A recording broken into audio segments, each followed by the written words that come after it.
Cek. Oke, selamat malam semuanya. Hujan ya. Tadi Pak Markus berjalan di atas air tadi. Dia cari paving block nggak ada soalnya. Oke, mari kita berdoa sekali lagi mohon pimpinan Tuhan sebelum kita merenungkan firman-Nya. Terima kasih Tuhan buat kesempatan malam ini kami boleh datang berkumpul bersama mengingat akan karya salib Yesus di dalam kehidupan kami yang sudah menebus dosa kami dan Engkau sudah bangkit mengalahkan kuasa maut dan sengat dosa, dan kami percaya bahwa di dalam Engkaulah kami tidak hanya sekedar punya pengharapan akan kehidupan yang kekal kelak, tetapi kami juga memahami ada arti hidup di dalam pengorbanan-Mu ya Tuhan. Dan hari ini kami ingin persembahkan hidup kami ini untuk dibentuk oleh firman-Mu. Tolonglah Tuhan supaya akal budi, rasio, perasaan, kehendak kami, Allah Roh Kudus yang bekerja, membentuknya sehingga apa yang kami kerjakan di tengah-tengah dunia yang sementara dan cepat ini, kami boleh mengerjakan yang terbaik bagi Tuhan selama masih ada siang. Karena kami tahu ada waktu malam ketika tidak ada seorang pun yang bisa bekerja. Kiranya apa yang kami boleh pelajari, kami boleh dimampukan untuk melakukannya, dan kami boleh menyatakan Yesus kepada banyak orang. Karena kami mengenal Yesus sang kebenaran itu. Ini doa kami Tuhan, hamba-Mu yang terbatas dan berdosa ini mohon anugerah Tuhan untuk memampukan dia menyampaikan isi hati-Mu. Demi nama Yesus Tuhan kami, Gembala yang baik, firman yang hidup Tuhan, dan Juru Selamat manusia satu-satunya, kami sudah berdoa dan memohon. Amin. Oke, mari kita lihat dulu satu bagian firman Tuhan, saudara sekalian, dari Ibrani pasal 1, typo ya, bukan Ibrani 1 ya, Ibrani 11 ayat 1 sampai dengan ayat yang ketiga ya. Ibrani 11 ayat 1 sampai dengan ayat yang ketiga. Nah, saya akan bacakan buat kita semua, Bapak Ibu Saudara sekalian bisa menyimaknya di Alkitab masing-masing, demikianlah firman Tuhan. Iman adalah dasar dari segala sesuatu yang kita harapkan dan bukti dari segala sesuatu yang tidak kita lihat. Sebab oleh imanlah telah diberikan kesaksian kepada nenek moyang kita. Karena iman kita mengerti bahwa alam semesta telah dijadikan oleh firman Allah, sehingga apa yang kita lihat telah terjadi dari apa yang tidak dapat kita lihat. Demikianlah firman Tuhan, kita berbahagia kalau kita menjadi pelaku firman dalam hidup kita hari lepas hari. Nah, saudara, beberapa waktu yang lalu, saya lihat di media sosial tuh rame, ada seorang pejabat negara gitu ya, di Jawa Barat kalau nggak salah, itu melakukan sidak ya, sidak ke pabrik atau perusahaan air mineral ya, tidak boleh sebut labelnya ya, tapi ini terkenal ya, alfabet pertamanya A, belakangnya juga A ya, jadi tahu lah ya. Ya, dia datang gitu ya, dia datang lalu ada sesuatu hal yang terjadi, dan menurut saya ini menarik karena pada waktu dia datang dia menyampaikan sebuah kalimat yang menurut saya itu agak blunder, menurut saya ini opini pribadi ya. Dia nanya begini, oh ternyata airnya dibor. Ya, bukan dari pegunungan ya gitu. Jadi asumsi saya waktu saya dengar Bapak ini ngomong begini, mungkin sang Bapak ini mungkin lihat iklan air ini, itu air mineralnya datang dari gunung gitu ya. Jadi mungkin Bapak ini waktu datang ke perusahaan tersebut berharap dia akan melihat air menetes dari gunung lalu masuk ke botol. Gitu ya. Jadi waktu dibor ke dalam itu dia merasa, oh ternyata airnya dibor. Ini kan agak repot ya. Kalau misalnya kita lihat ada susu beruang, kan Anda tidak berharap ketemu beruang kan di pabrik susu beruang ya, lalu Anda tidak ngomong, oh ternyata bukan susu beruang ya, karena tidak ada beruangnya, kan nggak begitu juga sebenarnya. Jadi ini sebuah gambaran yang menarik karena ada banyak hal di dalam dunia ini yang kita tuh sering sekali singgung dan sering kita lihat, tapi kita nggak pernah memahami artinya. Atau mungkin misalnya kita pernah punya pengalaman beli pasta gigi, kita sebut sebuah label tertentu, misalnya Pepsodent atau Close Up, tapi diberi merek yang lain kita terima saja, karena bagi kita, nama dan Pepsodent atau itu identik sama pasta gigi. Atau mungkin air mineral ya, kita beli air mineral A atau B gitu ya, dikasihnya Aqua gitu ya. Lalu kita ngomong ya sudah kita terima saja, padahal itu kan Fit atau Club atau yang lain sebagainya. Saya disclaimer kan bukan endorse air mineral ya. Jadi saya sebut namanya supaya kita lebih mudeng maksudnya apa. Jadi ada kata-kata yang kita sering dengar di sekeliling kita tapi kita nggak pernah memahami. Misalnya gini, ada orang ngomong, Pak, orang tua saya tuh sakit kencing manis. Lalu ada seorang anak mengatakan, oh manis ya kayak coklat gitu ya. Kan kencing manis tuh nggak ada orang yang pernah merasakan kencingnya lalu minta maaf ya ini agak jorok sedikit. Lalu mengatakan oh rasanya manis sehingga namanya kencing manis. Kan nggak begitu juga. Tapi di sekitar kita ada banyak kata, ada banyak hal yang kita pernah dengar tapi kita nggak pernah memahami artinya. Salah satu yang kita hari ini akan pahami adalah kata iman. Nah hari ini kita akan coba lihat iman di dalam konteks postmodern saudara sekalian. Makanya temanya adalah iman dan pudara kebenaran. Supaya kita tahu bahwa hari ini sebenarnya kita tidak lagi di dalam zaman postmodern. Sudah lewat. Hari ini sudah post-truth. Jadi kalau kita mau mundur ke belakang, dimulai dari zaman pramodern. Zaman pramodern itu saklek, ya. Pokoknya otoritasnya adalah Tuhan dan wahyunya. Selesai. Plato, Aristotle, ya misalnya Thomas Aquinas, ya, dan beberapa tokoh lainnya sudah ngomong kebenaran adalah Tuhan dan bagaimana Tuhan menyatakan dirinya. Tapi berjalan dengan waktu, ada zaman yang namanya itu zaman modern. Zaman modern salah satu tandanya adalah orang mulai berpikir kritis. Jadi segala sesuatu yang dipercaya harus masuk ke dalam sebuah pemahaman pengetahuan, rasio. Rasio menjadi sebuah Tuhan atau ilah yang kemudian bisa mempertanyakan apa itu kebenaran. Tapi berjalan dengan waktu ada yang namanya zaman postmodern. Zaman postmodern, orang tidak lagi bicara tentang rasio untuk memikirkan kebenaran, tapi di dalam zaman postmodern salah satunya tandanya adalah tidak lagi ada sebuah kebenaran absolut. Maka orang itu berhak menentukan kebenaran. Seperti orang melihat tanda angka 9, kalau you lihat dari sana itu bisa 6. Saya bisa lihat 9 atau 6, terserah, tergantung POV kamu apa. Jadi orang kemudian menolak tentang sebuah kebenaran karena menurut dia moralitas atau kebenaran pun itu terkait dengan hal-hal yang sifatnya segmented. Ya. Nah hari ini kita masuk dalam post-truth. Post-truth itu lebih parah lagi, kenapa? Karena tidak lagi pakai akal budi, tidak lagi pemikiran, tapi yang bergerak adalah perasaan. Menarik ya? Ini dalam perjalanan, orang itu sepertinya ada wave. Makanya saya tidak aneh kalau beberapa gereja tertentu ya, kalau ngelihat ke belakang, saya tahun 2000-an, ya saya datang ke Surabaya tahun 2000-an, saya ngelihat ada sebuah gereja yang kubah gede gitu ya. Dekat sini kalau nggak salah. Ya, kubahnya gede sekali ya. Saya lihat, wah ini gereja luar biasa. Lalu kemudian tuh berbondong-bondong orang. Lalu kemudian nggak lama kemudian ada sebuah gereja lagi yang setiap kali kebaktian tuh ada perjamuan kudus ya. Ada beberapa gereja itu pakai spanduk ya, sponsor by Bimoli ya. Jadi sedikit-sedikit pakai minyak ya. Lalu kemudian ada gereja lagi yang kemudian mempertontonkan sebuah menu-menu baru. Dan saya kalau mundur ke belakang, itu ada wave, selalu ada begitu. Ada wave. Dan wave-nya selalu terkait dengan ketegangan tension antara akal budi, pikiran, dengan perasaan. Maka setiap kali saya waktu itu sekolah Alkitab, saya ngeliat ada beberapa pendeta itu sepertinya mengatakan, wah gereja A ini nggak benar, gereja B ini nggak benar. Disclaimer on ya, saya bukan ngomong saya ngajarin Anda untuk menghakimi, enggak. Tapi kalau kita melihat tension antara pengetahuan dengan pengalaman dan perasaan selalu ada. Dan hari ini kita akan coba membahas ciri utama postmodernisme, yaitu menolak kebenaran absolut, memandang semua pandangan itu sama rata, sama rasa. Oke, yang ketiga adalah menekankan pengalaman pribadi di atas wahyu yang objektif dan memandang iman sebagai perasaan. Dan menariknya, gelombang postmodern ini sampai sekarang ini belum surut. Ya, kok bisa begitu ya? Teman saya salah satunya apa kabar Brian Siawarta ya, kurang lebih ya. Ya, di mana-mana dia selalu mengatakan tentang Allah itu kasih dan seterusnya. Tidak ada yang salah dengan itu. Dan banyak orang kemudian ini yang dicari-cari, ini yang ditunggu. Yang ditunggu adalah jangan lagi berdebat dalam skala pengetahuan. Kita ini semuanya anak Tuhan. Ya, jangan lagi menghakimi, oh itu anak setan, anak iblis. Nggak usah, sudah. Kita semuanya anak Tuhan. Terlepas dari apa yang kamu yakini. Kamu mau nyembah patung, mau nyembah batu, mau nyembah apapun itu. Yang penting kamu itu punya kasih, punya perasaan. Ya. Coba saya tanya Bapak Ibu sekalian. Lebih baik orang ateis tapi baik atau daripada orang yang teis atau percaya Tuhan tapi hidupnya jahat? Anda lebih respect mana? Orang yang tidak percaya Tuhan tapi hidupnya baik, atau orang yang percaya Tuhan tapi hidupnya jahat? Oke, terima kasih jawabannya. Ya? Yang? Iya, ya kalau jujur kan kita ngomong yang pertama. Buat apa kamu datang ke gereja? Buat apa kamu percaya Tuhan tapi hidupmu tidak menunjukkan seperti apa yang kamu yakini? Itu lebih parah lagi gitu loh. Lebih baik kamu kalau bajingan ya bajingan saja gitu loh. Jangan kemudian pakai topeng menunjukkan bahwa kamu itu adalah anak Tuhan, tapi perilakumu nggak baik gitu loh, nggak baik. Walaupun kedua-duanya menurut saya tetap salah. Kok bisa? Karena kebaikan itu tidak bisa dinilai dengan apa yang kelihatan. Kebaikan itu muncul dari sikap hati. Dan hati ini muncul dari cara berpikir. What I do is what I think is what I believe. Jadi apa yang kulakukan adalah apa yang menunjukkan isi hatiku. Mungkin nampaknya, kelihatannya secara moralitas bagus. Tapi Peter Berger, seorang sosiolog, pernah mengatakan tidak ada orang yang melakukan kebaikan dengan ikhlas. Tidak ada, omong kosong. Menurut Peter Berger, ini gak percaya Tuhan loh.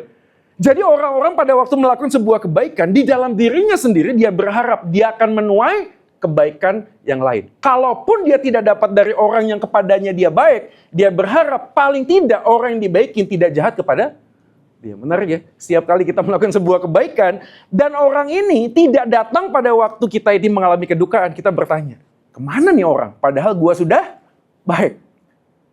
Nggak datang aja, kita bertanya-tanya. Jadi menurut Peter Berger, kalaupun orang itu melakukan sesuatu kebaikan pada orang lain, di dalam dirinya sendiri dia menuntut upah. Kalaupun nanti tidak ada orang yang berbuat baik kepadanya, dia berharap siapa? Tuhan akan berbuat baik kepadanya. Manusiawi sekali, lumrah sekali. Orang secara hidup sosial begitu saja. Jadi dalam konteks bagian ini, orang kemudian mengatakan tentang postmodernisme itu terkait dengan apa yang difikirkan sebuah kebenaran. Makanya waktu ini berjalan di dalam konteks postmodernisme, kita kemudian melihat iman. Yakobus 1 ayat 6-8. Keren. Hendaklah ia memintanya dalam iman, sama sekali jangan bimbang. Kalau you berdoa, you nggak dapat, berarti you bimbang.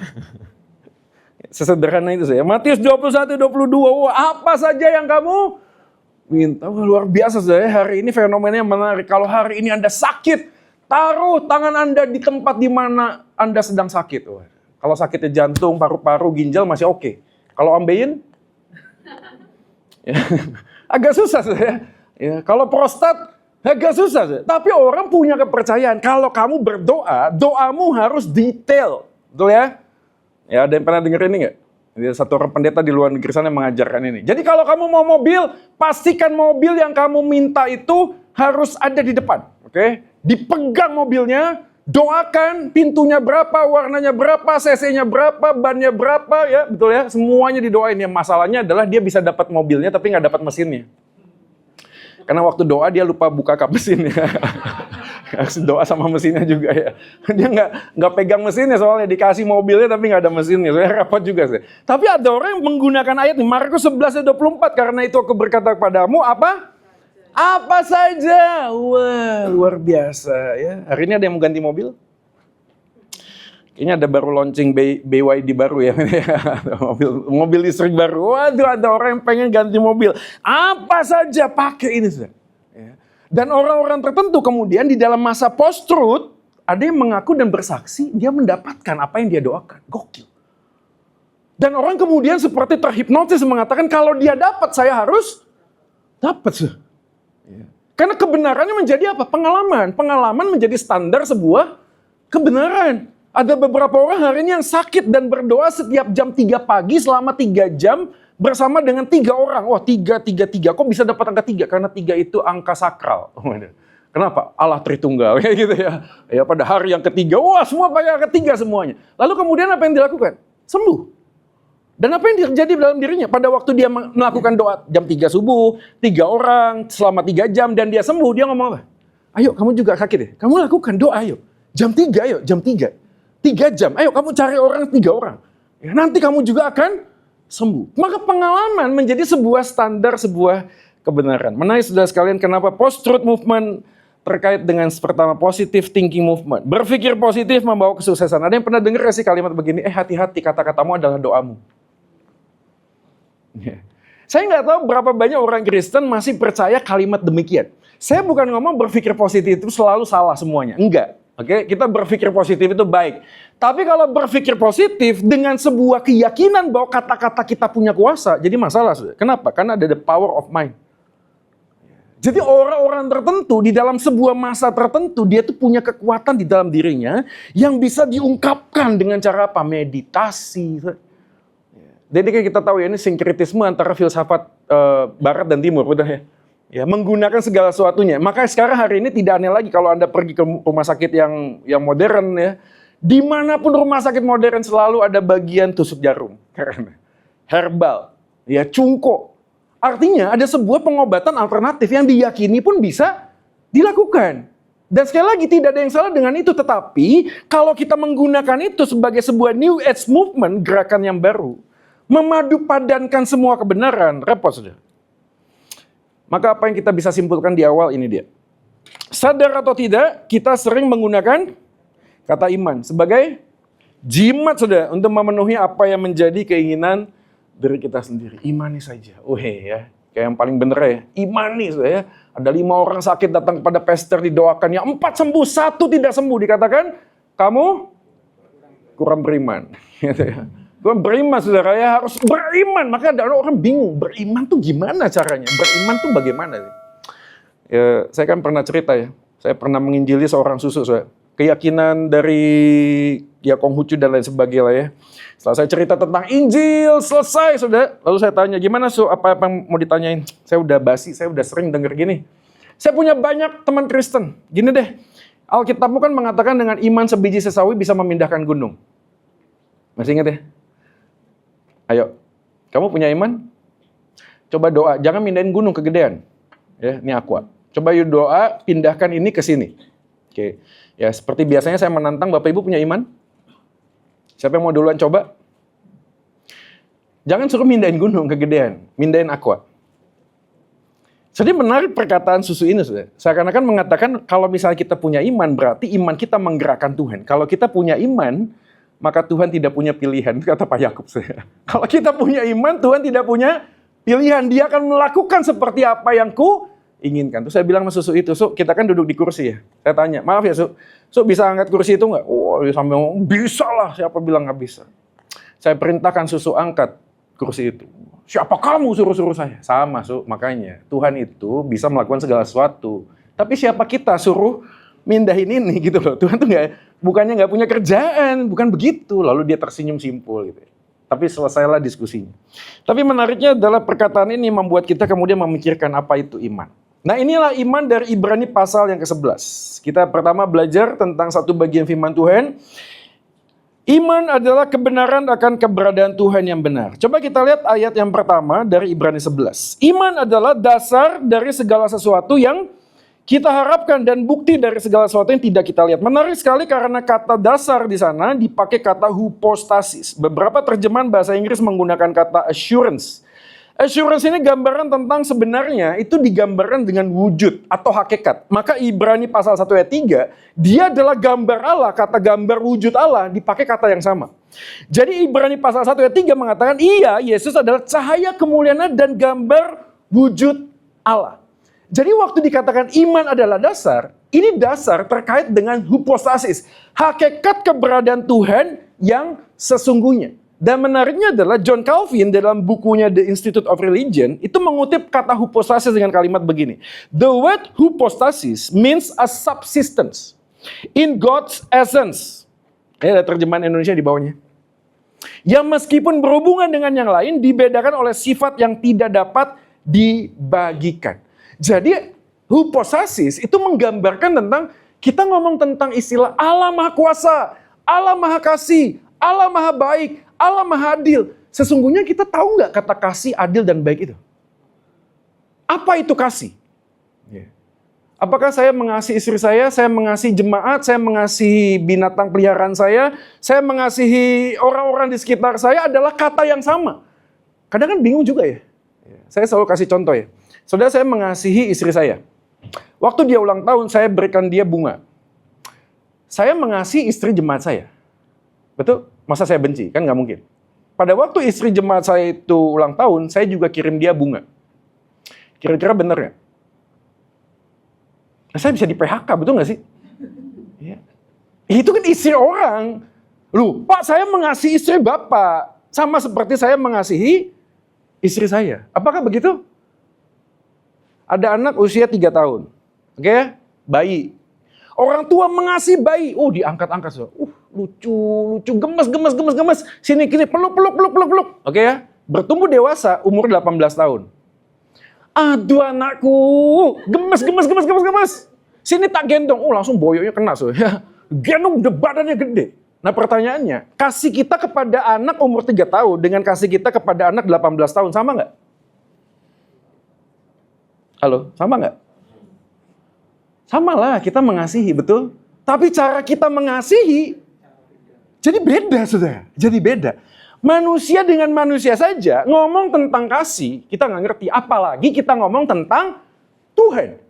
Maka Thomas Aquinas itu menggunakan beberapa kata yang menarik. Ya, ada kata yang equivokal, ada yang univokal. Apa sih istilahnya? Waktu Thomas Aquinas mengatakan gini loh, waktu kamu ngomong Allah itu maha baik, baiknya Tuhan itu tidak seperti yang kita bisa pahami. Allah itu maha adil, menurut Aquinas ya.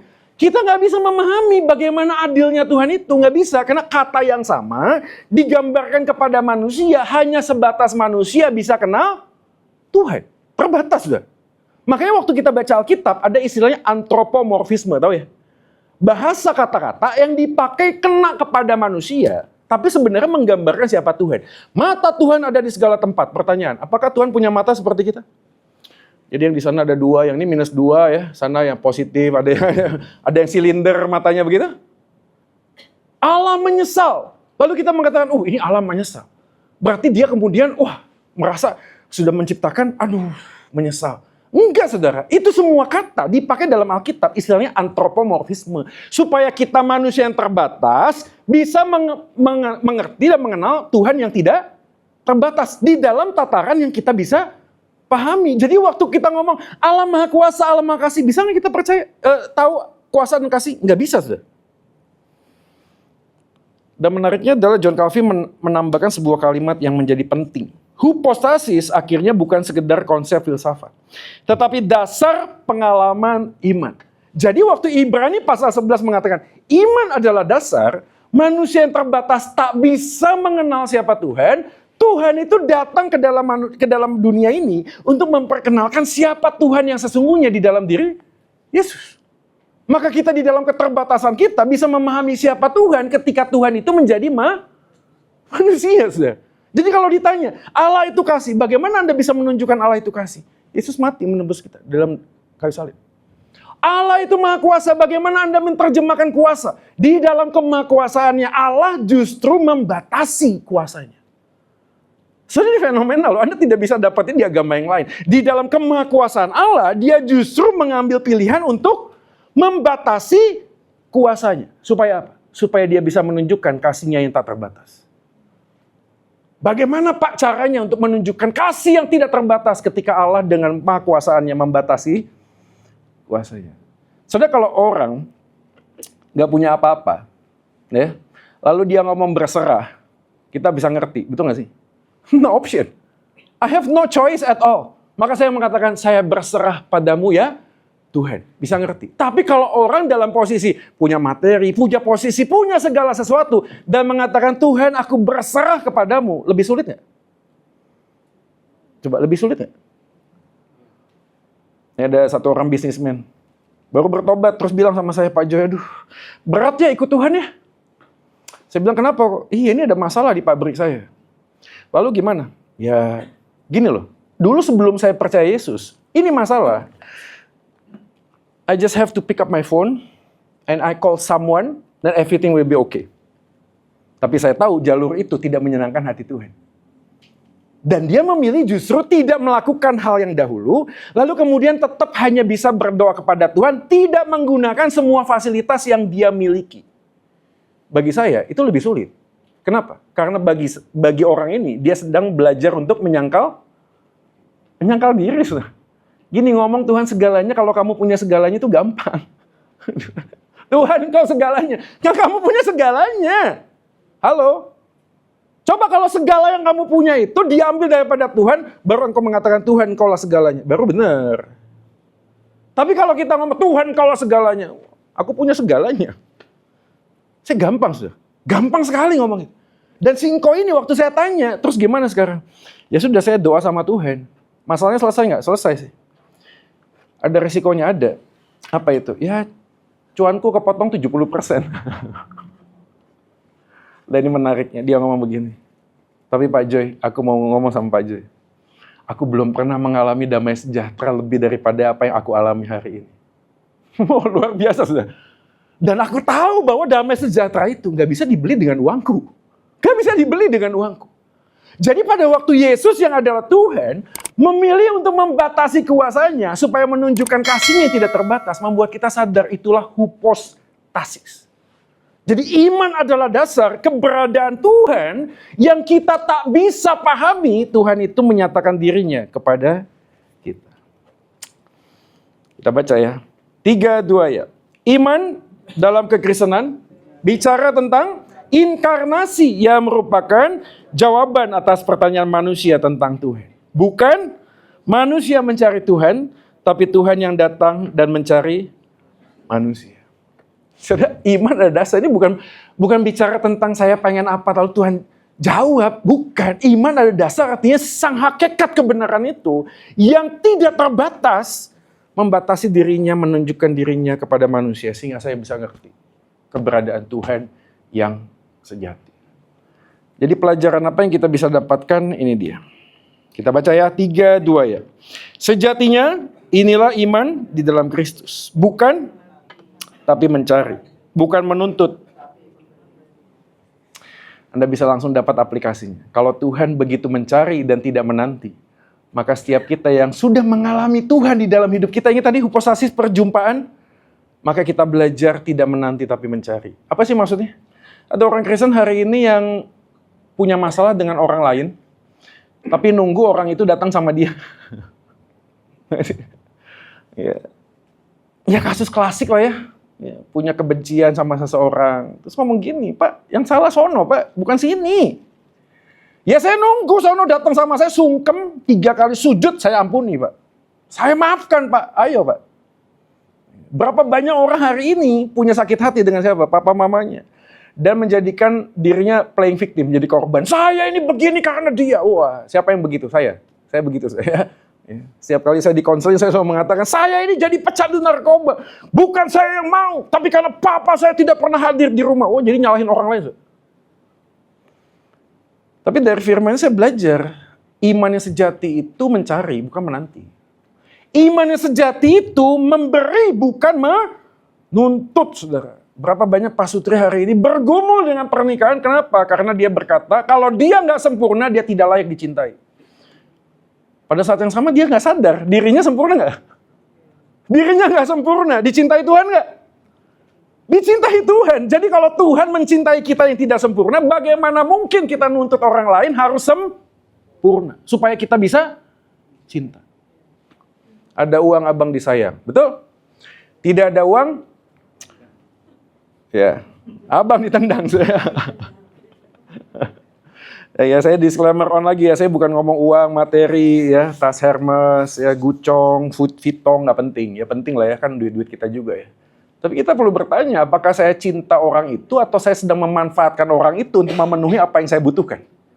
Dan kita bermainnya dengan karena apa? Aku cinta dia. Apakah itu cinta? Bukan, saudara. Cinta itu adalah ketika engkau tahu orang itu melukai hatimu, tapi engkau tetap berkomitmen mencintai dia, itu cinta.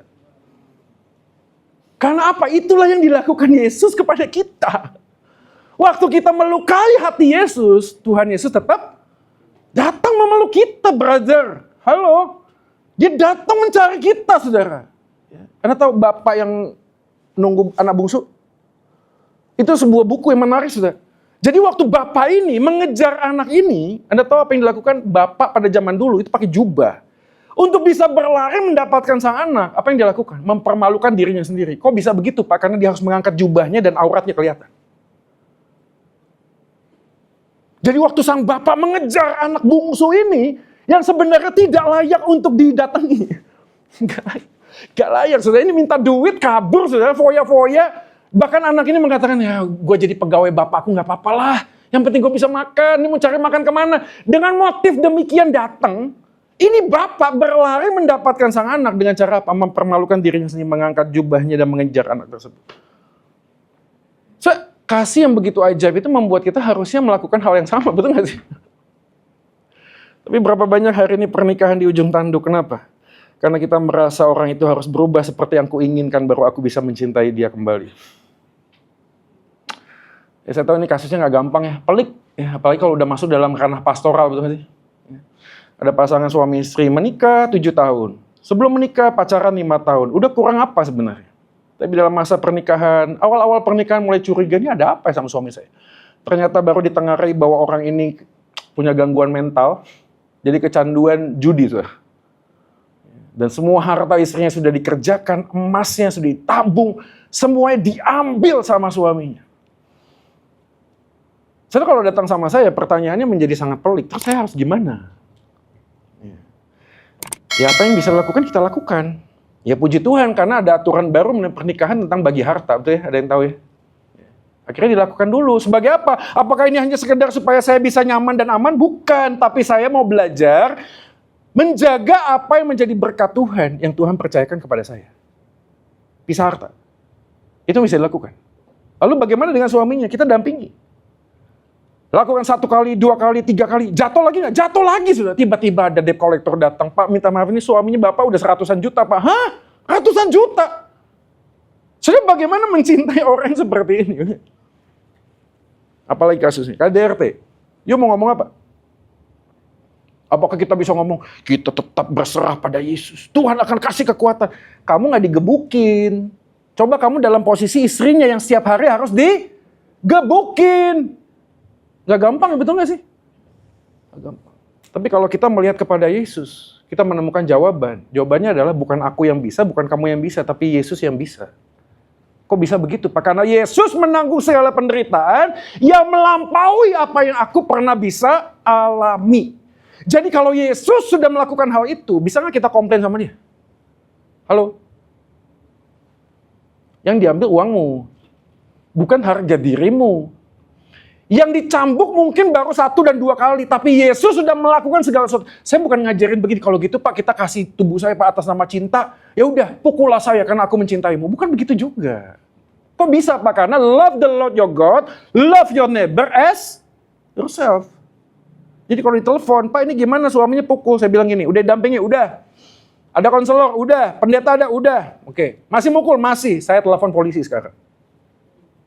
Saya telepon polisi. Ngomong, Pak tapi kan kita orang Kristen. Maksud lo?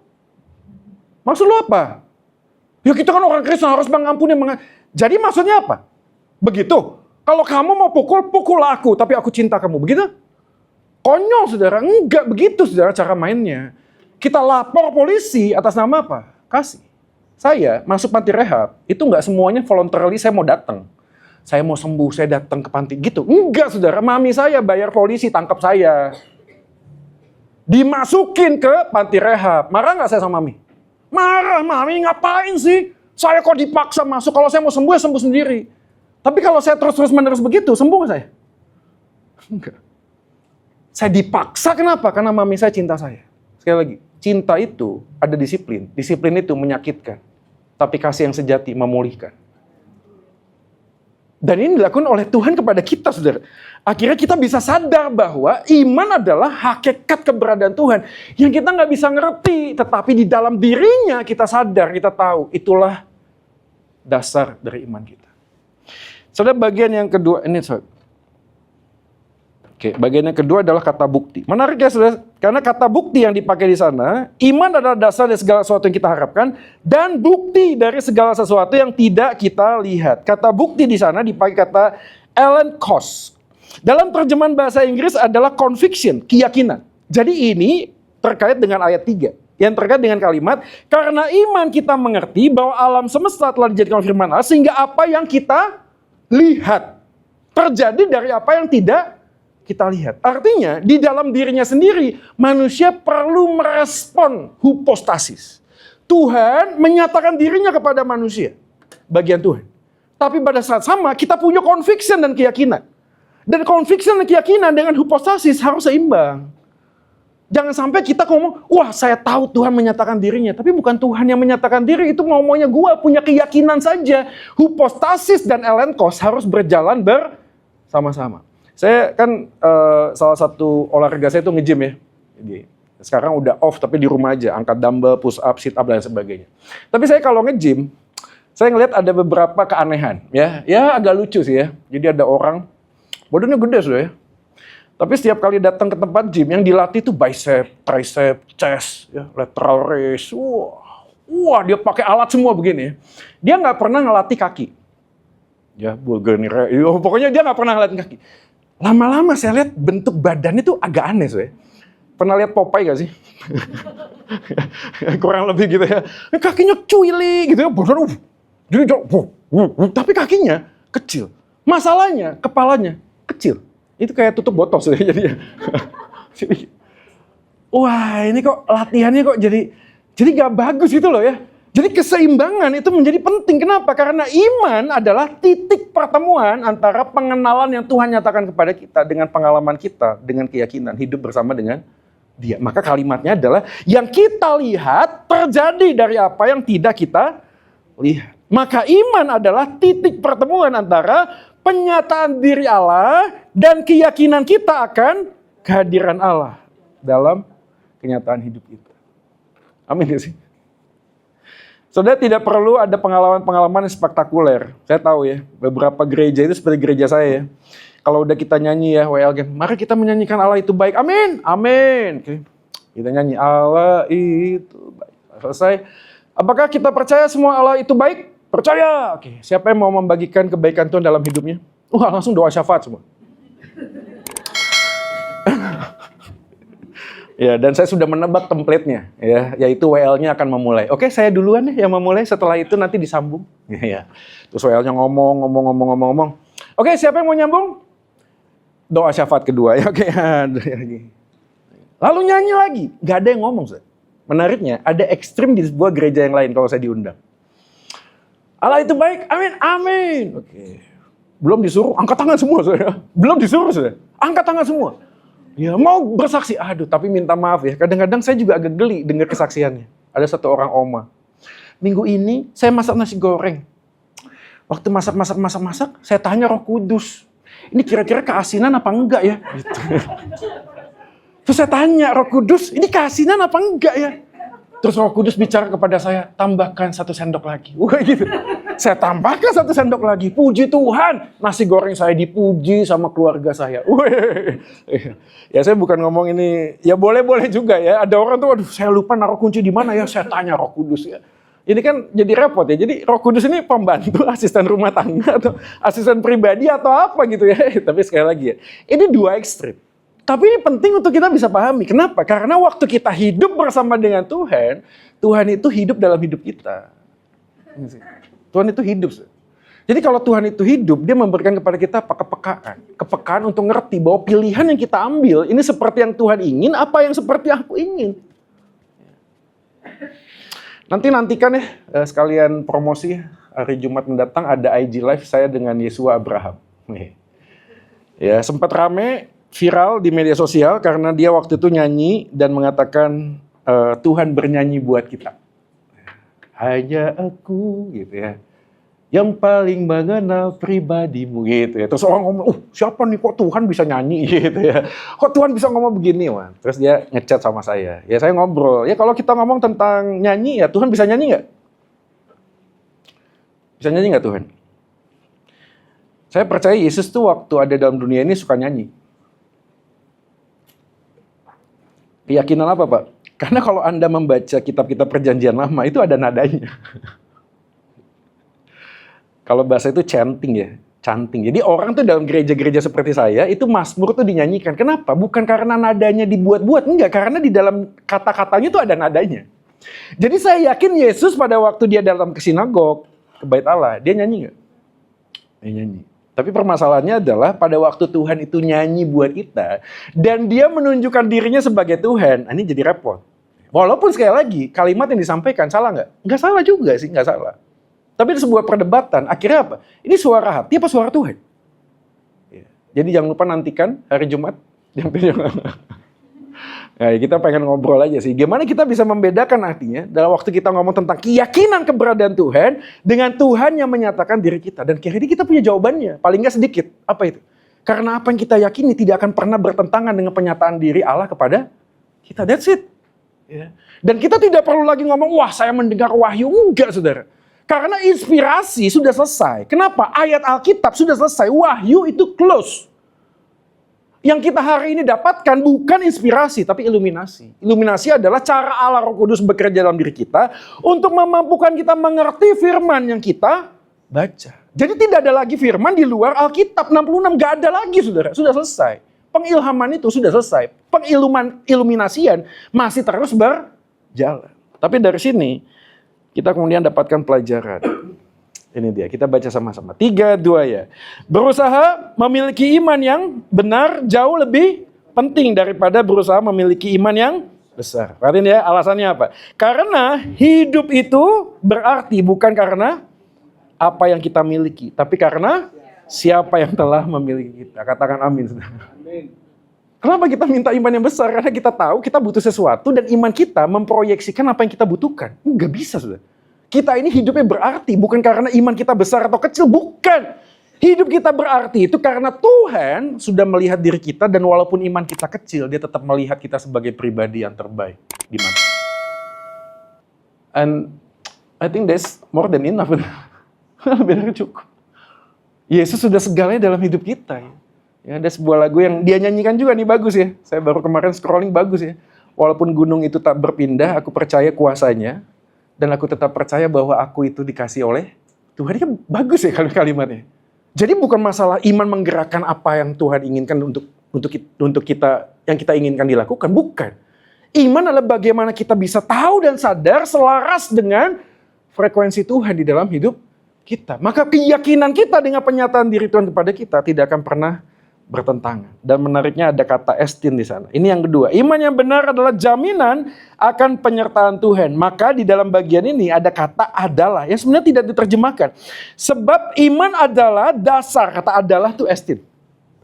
Dan itu kalimatnya dengan present. Artinya dia terus menerus meyakinkan kita. Menariknya ini dibandingkan dengan tokoh iman yang tidak mendapat apa yang mereka doakan. Abraham itu mati sebelum melihat keturunannya seperti pasir di pantai, bintang di langit. Mati nggak pernah lihat, saudara. Dan kalimat ini kemudian berjalan bersama dengan kondisi jemaat penerima surat. Apa kondisi jemaatnya? Persekusi, penderitaan. Saudara, kalau dia punya iman yang besar dan dia berdoa kepada Tuhan, maka jawabannya adalah kondisi hidupnya harusnya semakin baik. Apakah itu yang didapatkan? Tidak, saudara. Maka kalimat yang segala sesuatu yang kita harapkan itu terkait dengan pasal 10:23. Marilah kita teguh berpegang pada pengakuan tentang pengharapan kita, sebab Ia yang menjanjikannya setia. Kalimatnya ya. Ini pasal 10:23. Sebelum masuk ke iman adalah dasar, pasal 10:23 sudah memberikan overview. Artinya waktu hartamu dirampas, kamu menerima hal itu dengan sukacita. Itu iman. Sebab kamu tahu bahwa kamu memiliki harta yang lebih baik dan yang lebih menetap. Maka apa keyakinan yang sebenarnya mau kita bicarakan tadi? Segala sesuatu yang aku harapkan. Apa yang aku harapkan? Kehadiran Tuhan. Maka iman adalah jaminan bahwa kita tidak akan ditinggalkan Tuhan walaupun kondisi hidup kita seakan sedang dibiarkan Tuhan melalui beratnya hidup yang harus kita jalani. Tadi ingat ya cara Tuhan menyatakan kasih. Kadang-kadang kita sulit melihat Tuhan itu mengasihi kita karena kita melihat orang lain yang mendapat apa yang mereka doakan sedangkan kita tidak mendapat. Lalu kita berpikir Tuhan sayang sama dia, tidak sayang sama saya. Kalau saya berdoa pada Tuhan, yang lain disembuhkan, saya tidak disembuhkan. Lalu kita berpikir kasih Tuhan kepada dia lebih besar daripada kasih Tuhan kepada saya. Enggak, saudara. Kasih Tuhan itu solid. Dia tidak akan pernah berubah. Yang berubah adalah cara Tuhan mengasihi masing-masing orang. Jadi berhenti menjadikan orang yang lebih sulit dari kita menjadi alasan kita mengucap syukur. Ada orang tua kan ngajarin gitu ya. "Ma, aku nih makan nasi telur tempe lagi, nasi telur tempe." Orang tua ngomong gitu. "Nah, lihat di luar sana. Ada anak-anak bahkan gak bisa makan." Maksudnya apa? Pernah dengar waktu itu yang pesawat jatuh? Ada kesaksian viral. "Puji Tuhan, saya waktu datang ke terminal saya terlambat. Karena Tuhan membuat saya terlambat sehingga saya tidak mati." Maksud lu apa? Jadi kamu yang terlambat diberkati, sedangkan yang jatuh mati nggak diberkati. Jadi menjadi pertanyaan, kenapa? Karena kita melihat orang lain menjadi sebuah standar untuk kita mengucap syukur. Enggak, saudara. Setiap orang punya salibnya masing-masing. Pencobaan yang kamu alami tidak akan melebihi kekuatanmu. Kuatanmu berapa? 200 mili. Berapa? 600 mili. 1 liter. Masing-masing orang, saudara. Kita nggak bisa ngomong. Kadang-kadang saya juga ngeliat, aduh, ini keluarga ya. Kita kan pernah mikir, ini orang ya, sudah sakit, ditinggal suami, pekerjaannya di PHK. Aduh, kadang-kadang kita mikir, duh kok kasihannya. Kalau saya di posisi dia, bisa nggak? Nggak bisa.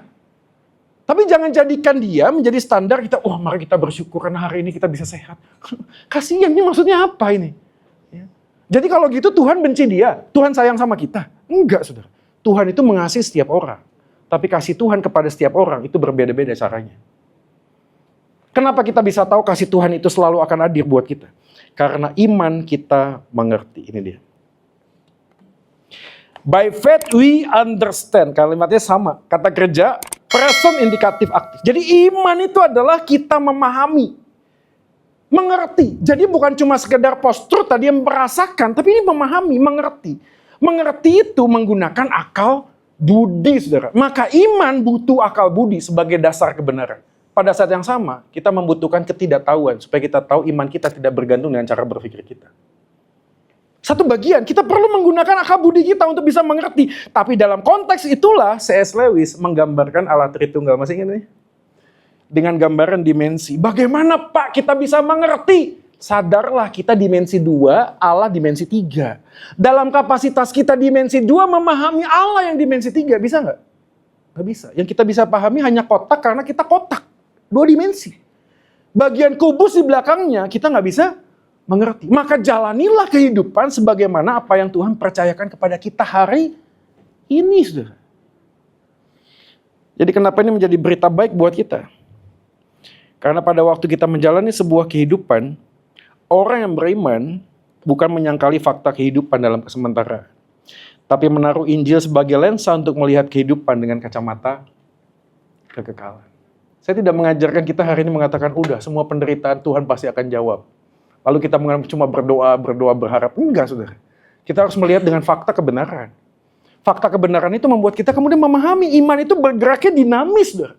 Dia memberi kita kepekaan. Jadi waktu kita punya masalah dengan bisnis, di dalam konteks iman kita diberi hikmat. Hikmatnya apa? Sadar, tahu apa itu yang pertama, bisnisku bukan punyaku. Oke? Bisnis ini punya Engkau ya Tuhan. Kalau Engkau yang punya, kasih saya petunjuk bagaimana saya mengambil keputusan. Keluarga ini punyamu Tuhan, bukan punyaku. Maka sebagai suami, istri, sebagai anak, kasih saya pengertian bagaimana saya harusnya bertindak di dalam sebuah relasi. Tidak kemudian menyangkali sebuah keberadaan dan mengatakan sudah imani saja. Mari kita berdoa saja, Tuhan pasti akan mengubah. Enggak, kita diberikan kemampuan untuk mengambil pilihan. Last but not least. Ini dia, kita baca. 3, 2 ya. Inilah kebenaran iman Kristen. Iman bukanlah tentang seberapa kuat tangan kita memegang Tuhan, tapi betapa kuat tangan Tuhan yang memegang kita. Bukan seberapa kuat kita pegang Tuhan, tapi seberapa kuat tangan Tuhan memegang kita.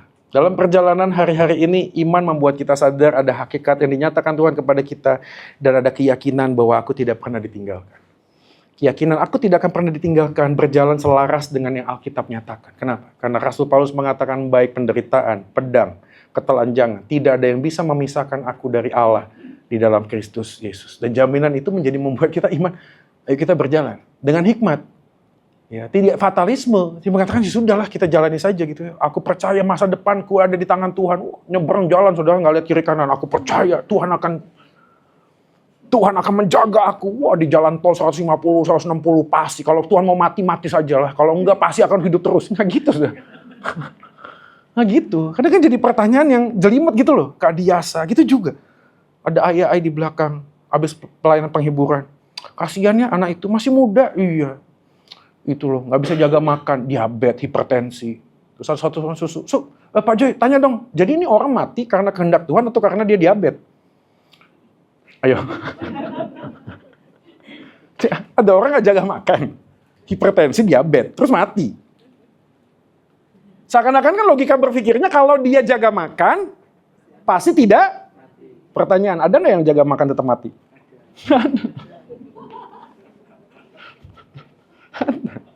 Jadi buat kita hari ini berpikirnya jangan pragmatis. Oh, saya sehat supaya panjang umur. Enggak, saya sehat karena saya ingin menghormati Tuhan yang mempercayakan saya kehidupan. Masalah matinya itu urusan Tuhan, bukan urusan saya. Bagian saya adalah bertanggung jawab terhadap kehidupan yang Tuhan percayakan. Itu iman, sudah. Iman menyadari, oh iya ya, saya harus olahraga. Oh iya ya, makan ikan, makan sioke, harus ngajak Pak Joy. Iya. Ada kesadaran jangan dimakan sendiri gitu loh maksudnya. Itu nggak sih? Makan sendiri, wah makan gula, makan ini. Ya bukan masalah nanti mati, bukan. Ada kok orang yang jaga makan itu tetap mati kok. Bukan, tapi saya mau belajar, percaya. Hidupku, tubuhku adalah kepercayaan Tuhan berikan. Aku ingin mempertanggungjawab terhadap hidup yang Tuhan percayakan. Itu adalah iman. Amin ya? Oke, kita selesai di sini. Mari kita berdoa sebelum kita tanya jawab. Bapak Ibu bisa bertanya dan Pastor Gayus yang menjawab.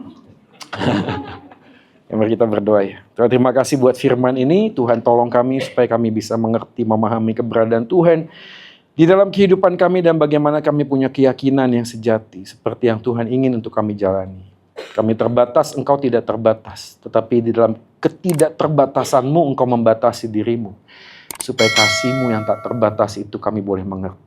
Terima kasih Tuhan untuk segala keberadaan-Mu dan kehadiran-Mu dalam hidup kami. Sehingga hari-hari yang kami jalani, walaupun kami terasa dibiarkan, tapi kami tidak pernah ditinggalkan.